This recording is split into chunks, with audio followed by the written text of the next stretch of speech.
Good morning everyone, it's Mark Wiens with migrationology.com. We are back in Osaka, Japan today, and first thing this morning we are heading to the Shitennoji Temple. From there we're gonna do some eating and do some, I'm not sure exactly, but we're gonna do some sightseeing and some eating today.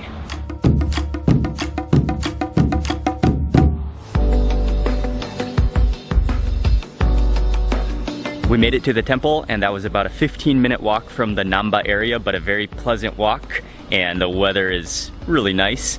But we're at the temple now, and this is one of, maybe if not the oldest temple, established temple in Japan.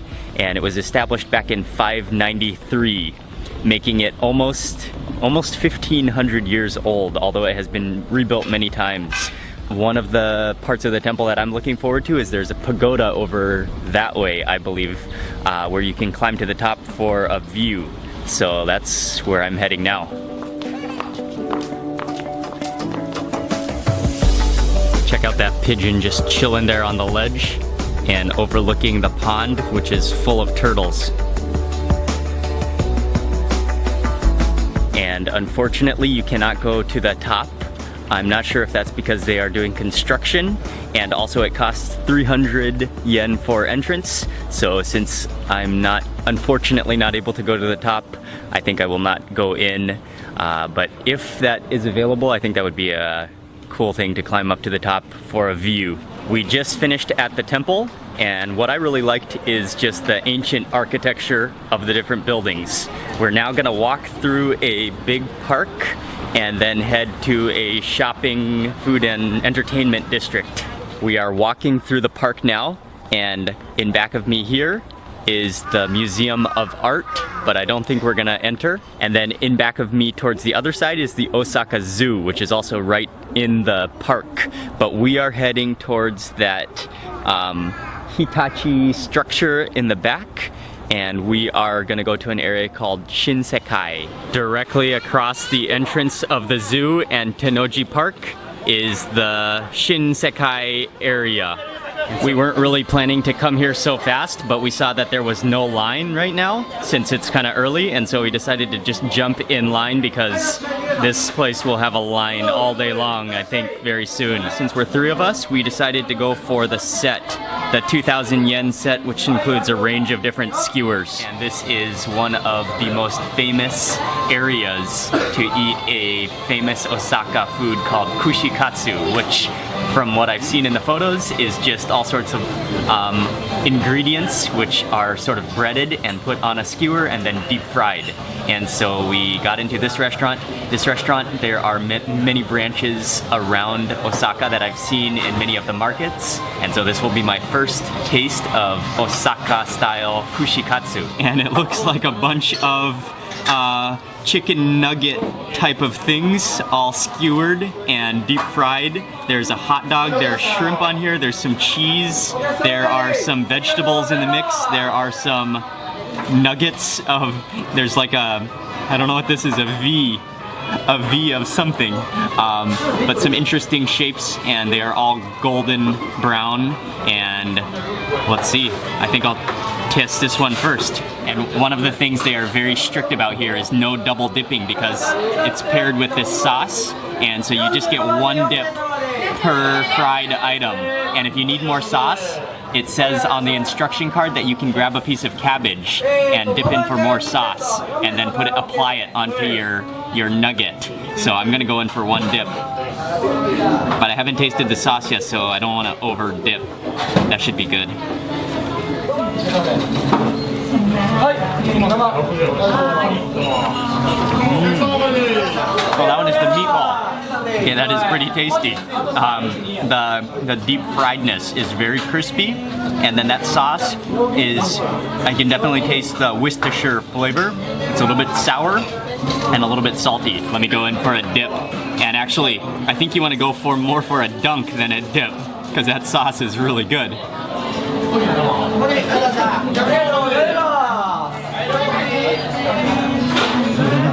Oh, that one is beef. That is pretty good tasting for sure. And then what you're supposed to do with the sticks once you're done with them is stick them into this little bamboo cup. Going in for the upside down V, and what they said you can do is grab a piece of cabbage and then you can dip some of the cabbage into the sauce. Oh, I got a nice little like cabbage spoon, and then you can apply sauce to your kushikatsu that way. Oh, and I think I'll take a bite and then chase it with the cabbage. Okay, I have no idea what this one is. What is that? It kind of tastes like celery. Is it celery? Okay, let me look on my menu real fast. Meatball. Lotus root. Oh, that's what it is. It's the asparagus. We finished off all those skewers in just a couple minutes. They go down really easily. But this is the shrimp. And one last dip. One last submerging. One last swim.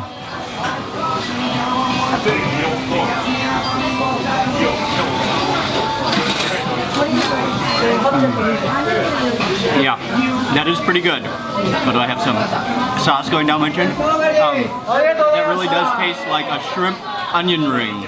We just finished with our platter of deep fried kushikatsu, and that definitely felt like I just ate an entire plate of chicken nuggets on skewer with sauce.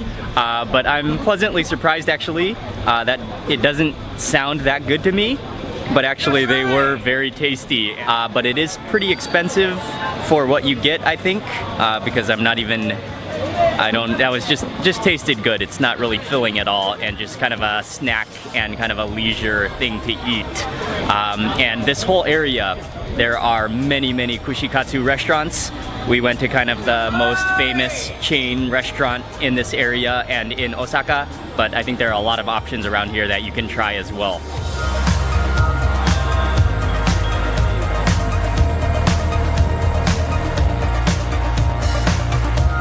After walking around for a little while, we came over to the train station, which I thought was going to be the train station, but it's actually a tram station.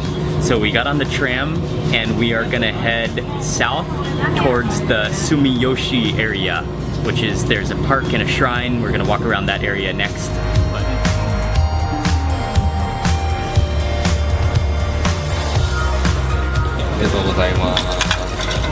We just got off the tram, and I have to say that I didn't even know Osaka had a tram before we got onto it, but that was very convenient, and there should be a park as well as a shrine right in this area that we're gonna check out.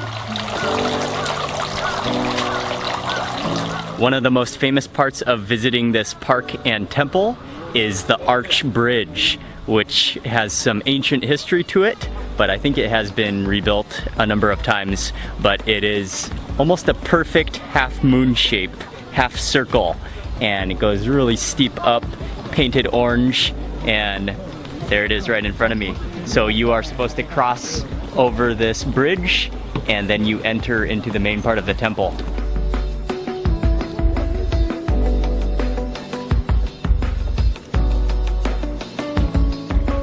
I am walking through the main Sumiyoshi Taishi shrine area now, and there are a number of different buildings around this complex, and then it's surrounded by a whole park and garden area, but it's really peaceful. It kind of feels like you are in the woods here.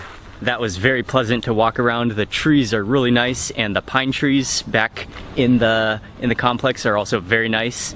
And definitely the highlight is that half moon shaped bridge, which is very picturesque and pretty cool architecture and design. I was hoping we were gonna find something to eat in this area, find a restaurant, but because I guess it's Saturday, but also maybe because it's a really kind of quiet, sleepy neighborhood, we didn't really have much luck finding anything to eat. So we are at the train station now. We're gonna take the train back to Namba and then eat something around that area.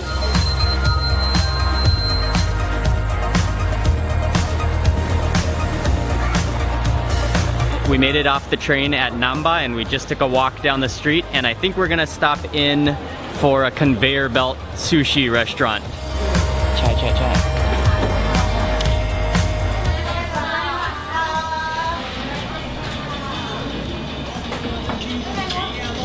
Oh, I think that one is beef. You even grab your own cup off the conveyor belt, and then they have an individual spigot of hot water where you just get hot water and fill your cup, and then you can add in tea. Okay, let me just add some wasabi to the side of my plate there. And this one is the minced tuna with green onions. And there's just a little bit of minced tuna, not so much, but I will dip into that wasabi. Maybe I should add a little soy sauce to my plate as well. All right, cool.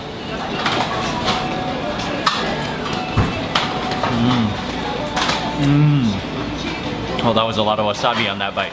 But the seaweed is crisp, the rice is nice and sticky, and then, yeah, that little bit of the minced tuna, that's one of my favorite versions of plate sushi like this. I just saw this one passing me on the conveyor belt and I had to get it. I think it's steak topped with onions, and oh, this one looks fantastic. Dipping it into the soy sauce and wasabi might be dangerous, but I'm willing to risk. Oh yes, everything did fall off as I suspected, but I'm willing to risk it. Now I gotta put this all back on top. All right, let's try to get this. Let me try to get this to my mouth.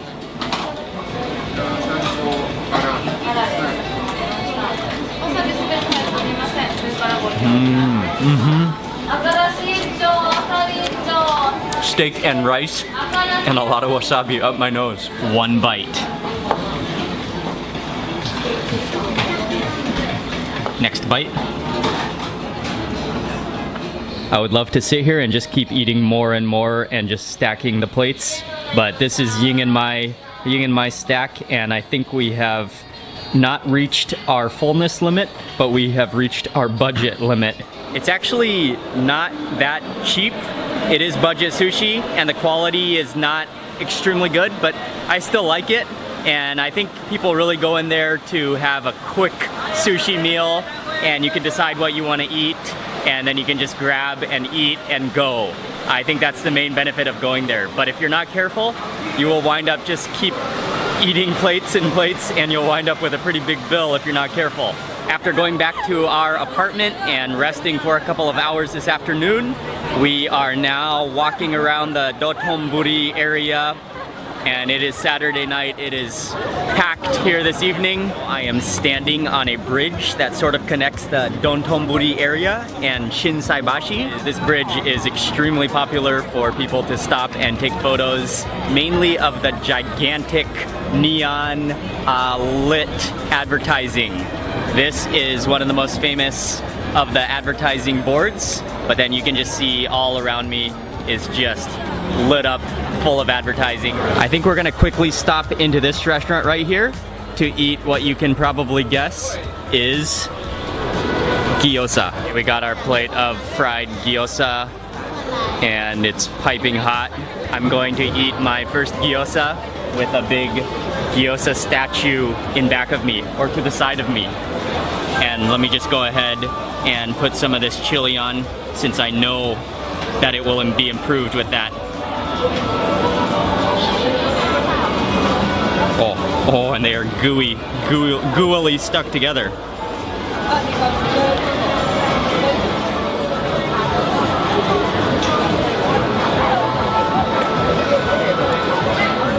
Yeah, what's really good is the fried bottom, the pan fried bottom, so it's crisp, and then the other parts of the dumpling wrapper are nice and gooey. But yeah, that chili sauce is a little bit spicy, not too spicy. You could definitely eat a lot of it, but it does taste good, that dry chili fragrance. There is a grilled chicken restaurant that I just looked up on Foursquare that is right in this building, so we're gonna go check that out now. It took a little while to find this place, but I think that's it on the 3rd floor. I'm not sure what the name is, but that is the grilled chicken I am after. Oh. This place is very busy. We have to wait for 40 minutes, and so after thinking about it, I guess we decided we're gonna wait in anticipation, but that is a good sign that we have to wait, because the food Should be really good. I think that took us about 30 minutes to get into the restaurant, but we got a table now. As soon as we sat down, the waitress kindly explained their menu, which is actually very simple, and they mainly specialize in chicken, but they have two different kinds of chicken. One, she said, is the mother chicken, and then the other is the child chicken.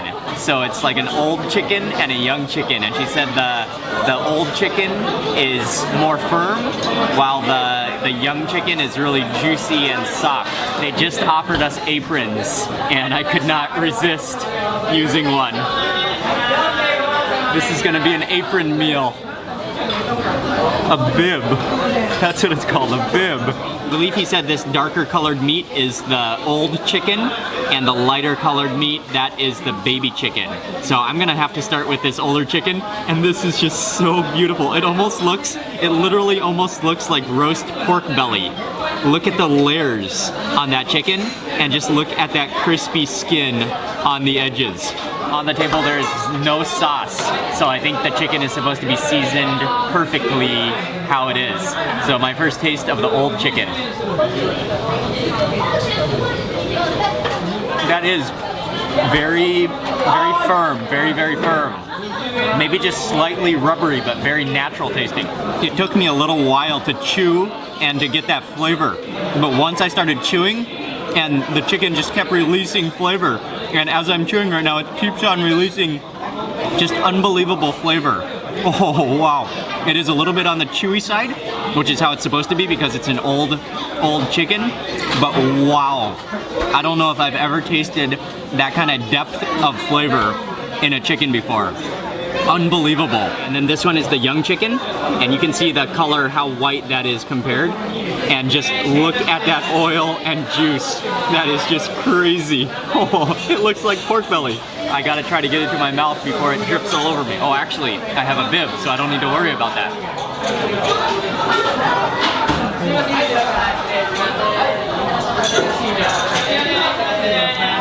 Oh, that is so tender. And just so juicy as well. We ordered those first two plates of chicken, and we asked them to cut it up because we were gonna share them between all of us because we weren't sure quite how big they were. But then I saw everyone eating here left it whole, and it looked so good. And then our waitress said that it tastes the best if you eat it whole like this and just chew it off the bone. And so I had no choice but to order another one, and I got the baby chicken. But before I eat that piece of chicken, I'm gonna go in for a rice ball, which I also ordered. And these are very popular to eat along with the chicken because the chicken is quite salty, but these rice balls should go extremely well with them. Such good quality rice. That's crazy good. And then let me quickly try this. This is a rice bowl with chicken on the top and then egg, I think. Well, very finely shredded egg. And that might be ginger. Let's try this.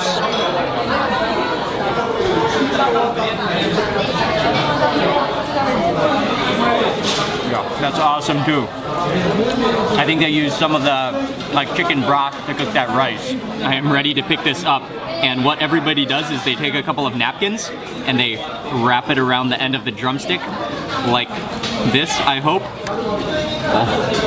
Oh, look at that. I guess I'll just take my first bite, which I believe is the end of the thigh here.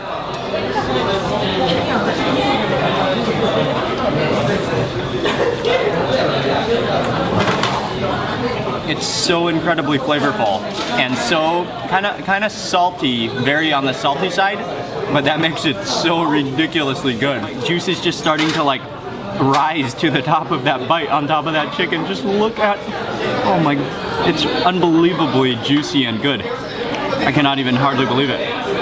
You're gonna need a lot of napkins after eating that. That was extraordinary chicken. A little bit on the salty side, but I think that's one of the reasons it was so good, but also just the juiciness content and the flavor profile of that chicken was crazy. It was amazing. I would definitely say after trying both that I liked the juicy, tender, young chicken best. But I also enjoyed trying that old chicken. But it was really very tough, very rubbery. I definitely got some chicken stuck in my teeth. But the depth of flavor in that old chicken, as I just kept chewing and chewing, it just kept releasing more and more chicken flavor. On that delicious chicken note, I'm gonna end today's video here. Thank you very much for watching, and if you enjoyed this video today, please remember to give it a thumbs up and leave a comment below, and I will see you on the next video. I'm gonna hang up my apron now.